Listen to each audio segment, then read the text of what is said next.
Hello बच्चों, इस video में हमारा टॉपिक है स्टेशनरी वेव्स। ये topic principle of superposition of wave का तीसरा टॉपिक है। पहला था इंटरफ्रेंस ऑफ वेव, दूसरा था बीट फॉर्मेशन और अब ये लास्ट टॉपिक है स्टेशनरी वेव। तो स्टेशनरी वेव्स को समझने से पहले हमें थोड़ा जानना होगा कि रिफ्लेक्शन ऑफ वेव क्या होता है। ठीक है, क्योंकि स्टेशनरी वेव बेस्ड है रिफ्लेक्शन ऑफ वेव पर। Reflection of wave by bound medium. Bound medium यानी वो मीडियम जिनकी एक बाउंड्री होती है या बंधे हुए होते हैं। हिंदी में कहते हैं इसे बद्ध माध्यम, यानी जो कहीं बंधे हों, जिनकी कोई एक सीमा हो, लिमिट हो। ठीक है, ऐसे मीडियम्स को कहते हैं बाउंड मीडियम। तो रिफ्लेक्शन ऑफ वेव क्या होता है? जब कोई वेव, प्लेन प्रोग्रेसिव वेव ऐसे मीडियम से आकर टकराती है तो वो अपने ही मीडियम में वापस रिटर्न हो जाती है, बैक हो जाती है। इस फिनोमिना को ही क्या कहते हैं हम? Reflection of wave. तो इसमें हमने दिखा रखे हैं, दो डायग्राम दिखा रखे हैं रिफ्लेक्शन के। अभी इनकम्प्लीट है, इसे कंप्लीट करेंगे। तो पहला रिफ्लेक्शन है जो वेव का रिफ्लेक्शन हो रहा है सॉफ्ट बाउंड मीडियम से। ऐसा बाउंड मीडियम जो सॉफ्ट यानी ओपन भी कहते हैं इसको। ठीक है, ओपन बाउंड मीडियम। और दूसरा मीडियम है हार्ड बाउंड मीडियम, यानी क्लॉज, जो बिल्कुल क्लॉज होते हैं। ऐसे मीडियम्स को बोलते हैं हार्ड बाउंड मीडियम। दोनों ही मीडियम से वेव का रिफ्लेक्शन होता है, थोड़ा सा इनमें डिफरेंस होता है अभी इसमें। देखो, जब सॉफ्ट मीडियम से ये यहाँ से स्टार्ट हो रही है वेव, प्लेन प्रोग्रेसिव वेव, और इसके आने की जो डायरेक्शन है वो ये है इंसिडेंट डायरेक्शन। तो जैसे ही ये बाउंड मीडियम है, सॉफ्ट बाउंड मीडियम, जैसे ही ये यहाँ से टकराती है तो ये रिटर्न हो जाती है। ठीक है, और इसका जो फेज डिफरेंस होता है, यानी जो रिफ्लेक्टेड वेव है, इसका जो फेज डिफरेंस होगा वो इंसिडेंट वेव के साथ 0 डिग्री का होगा। ठीक है, तो जैसे ही ये वेव आती हुई इस पॉइंट से टकराती है तो इसको समझने के लिए थोड़ा सा ये हमें सोचना होगा कि अगर ये मीडियम ना होता तो ये वेव सीधी निकल जाती इस तरह से। ठीक है, तो अब चूंकि ये सीधी तो जाएगी नहीं, ठीक है, इस पॉइंट पर तो जाएगी नहीं, यहाँ पर ये यहाँ से रिफ्लेक्ट होगी। तो जिस डायरेक्शन में ये है ना, इस लाइन के ऊपर है ना, तो ये इसी डायरेक्शन में क्या हो जाएगी? रिफ्लेक्ट हो जाएगी। तो इसको हम कुछ इस तरह से बना सकते हैं। इस कंडीशन में रिफ्लेक्टेड वेव और इंसिडेंट जो वेव है, इनके बीच में जो फेज डिफरेंस है वो क्या है? ये है 0 डिग्री का फेज डिफरेंस। तो ये रिफ्लेक्शन हो गया, इसका डॉटेड लाइन से रिफ्लेक्शन शो हो रहा है। ठीक है, दूसरी तरफ ये हार्ड बाउंड मीडियम है, जिसे क्लोज बाउंड मीडियम भी कहते हैं। जैसे ही वेव इस मीडियम से टकराती है, इस पर इंसिडेंट होती है, तो थोड़ा सा यही कल्पना करेंगे हम, इमेजिनेशन करेंगे कि ये अगर ना होता बाउंड मीडियम तो डॉट ये आगे को निकल जाती। ठीक है, लेकिन ये सीधी ना जाकर ये रिफ्लेक्ट होगी, और जिस डायरेक्शन में आ रही थी ये तुरंत उसी डायरेक्शन में रिफ्लेक्ट होगी। तो हम इसको बना लेंगे कुछ इस तरह से। ये डॉटेड ये रिफ्लेक्शन को शो कर रही है। यहाँ पर इसका जो फेज डिफरेंस है वो हो जाएगा 180 डिग्री का phase difference.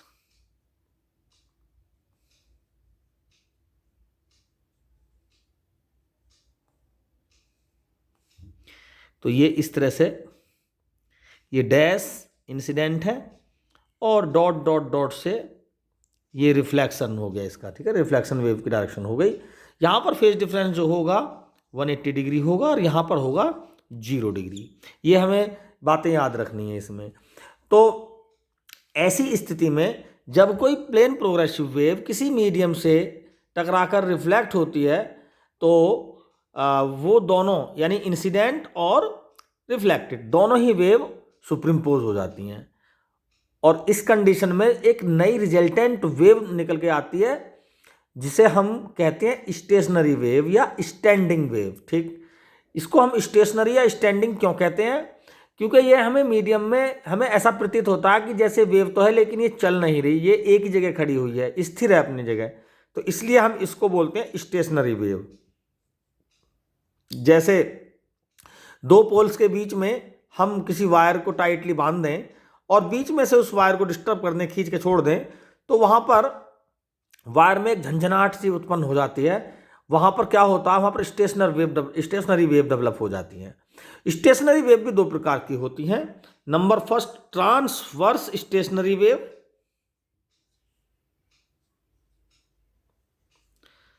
Transverse stationary wave, ये वेव कहां डेवलप होती हैं?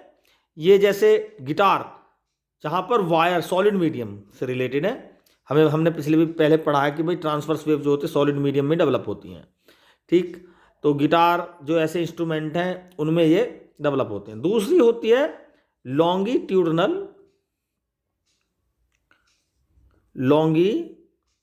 Longitudinal stationary wave. ठीक है,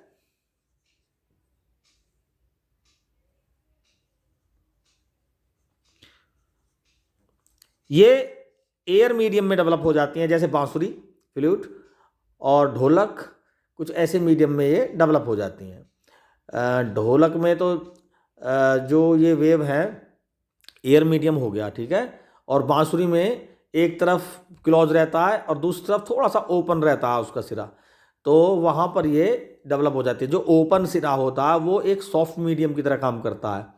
ठीक है, तो वहाँ पर बांसुरी में यानी एयर कॉलम में ये अधिकतर लॉन्गिट्यूडनल वेव्स डेवलप होती हैं। तो अभी हमने यहाँ पर पढ़ा स्टेशनरी वेव का बेसिक। ठीक है, अब स्टेशनरी वेव्स की बारी बारी से सॉफ्ट बाउंड मीडियम और हार्ड बाउंड मीडियम में हम एक्सप्रेशन पढ़ेंगे, और मैक्सिमम और मिनिमम डिस्प्लेसमेंट की वैल्यू कहाँ पर होती है वो इसी वीडियो के नेक्स्ट सेक्शन में हम इसको सीखेंगे।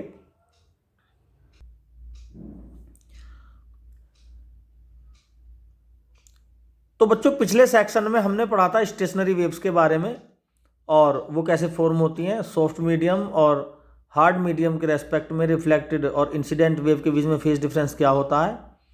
अब हम आगे बात करेंगे स्टेशनरी वेव का दोनों ही मीडियमों में एक्सप्रेशन क्या होगा, वेव इसकी जो इक्वेशन निकल के आएगी उस वेव का क्या एक्सप्रेशन होगा।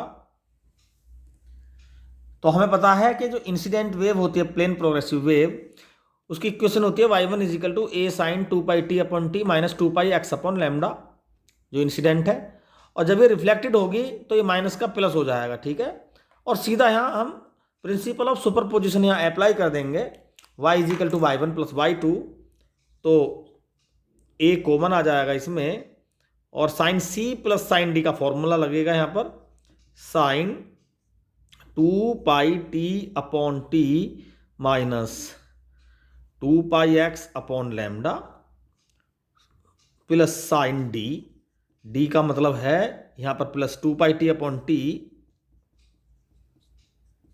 Plus 2πx upon lambda.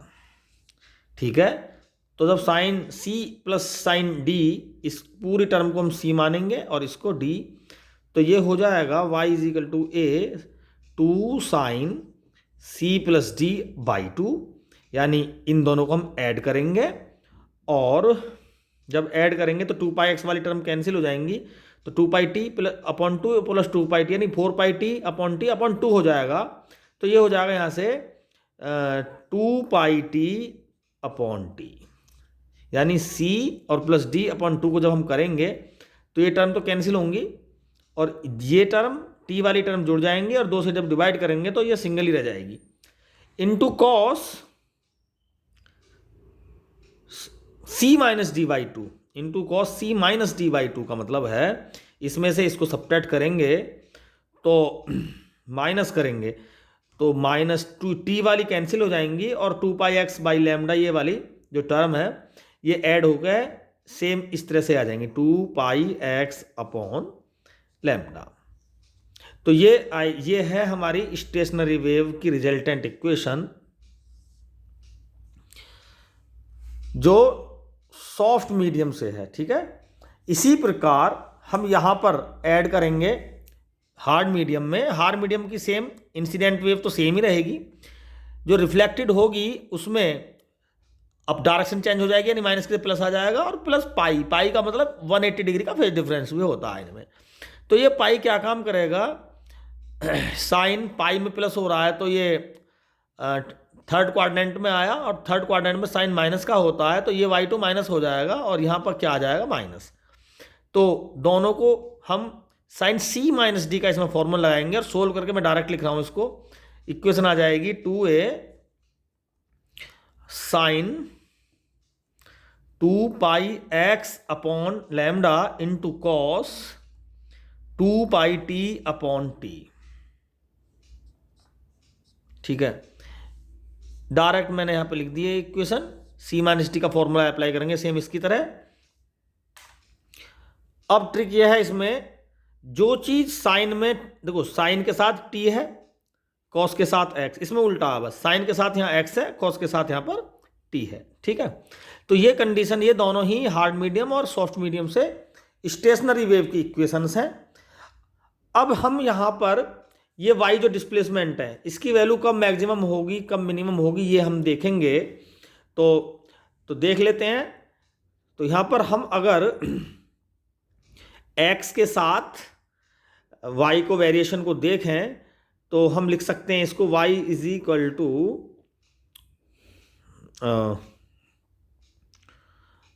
a sine 2 pi T upon T. तो a क्या हो जाएगा यहां पर, a इज इक्वल टू हो जाएगा 2a cos 2 pi x upon lambda.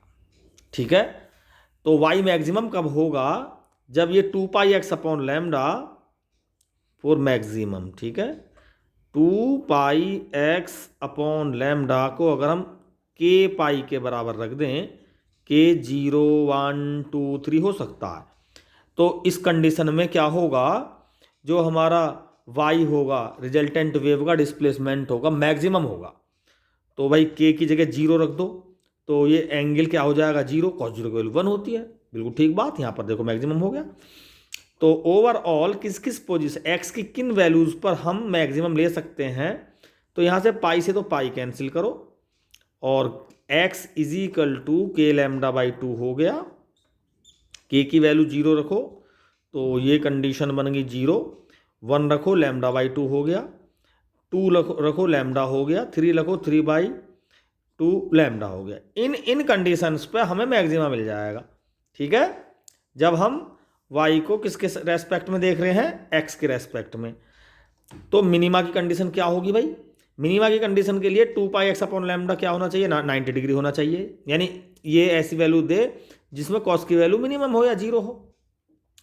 तो फॉर मिनिमा के लिए देख लेते हैं, 2 pi x upon lambda 2n यानी 2k plus 1 into pi by 2 होना चाहिए। पाई से पाई कैंसिल हो गया, और यहां से k की वैल्यू 0 रखो जरा, तो 1/2 x बराबर क्या हो जाएगा, x बराबर आ जाएगा, k बराबर क्या हो सकता है, 0 1 2 3, वही सेम बिल्कुल। तो x बराबर x की वैल्यू आ जाएंगी जब 0 रखेंगे तो 4 2 2 4, और लैम्डा बाई 4 आ जाएगा, यानी लैम्डा बाई 4 इस कंडीशन पर। अब k की जगह 1 लिखो जरा, तो 1 2 2 1 3, और ये हो गया 2 1 3 बाई 2 4 बाई, देखो ये 3 लैम्डा बाई 4 आ जाएगा यहाँ से, और नेक्स्ट पर 5 लैम्डा बाई 4। ठीक है, तो ये था हमारा, इन कंडीशंस पे मिनिमम मिलेगा हमें x के साथ। ठीक है, अब हम क्या करेंगे, टाइम के साथ हम मैक्सिमम मिनिमा देखेंगे। तो टाइम के साथ देखने के लिए हमें कॉस की टर्म में लिखना होगा एम्पलीट्यूड को। ठीक है, सॉरी, टाइम की टर्म में एम्पलीट्यूड को लिखना होगा। तो इक्वेशन कुछ ऐसी हो जाएगी, साइन की जगह क्या आ जाएगा, ए कॉस, ये था एक्स के साथ वेरिएशन, अब बात करेंगे हम टी के साथ, तो ये हो जाएगा ए cos 2 pi x upon lambda, और यहाँ से ए की वैल्यू आ जाएगी अब 2 sine 2 pi T upon T.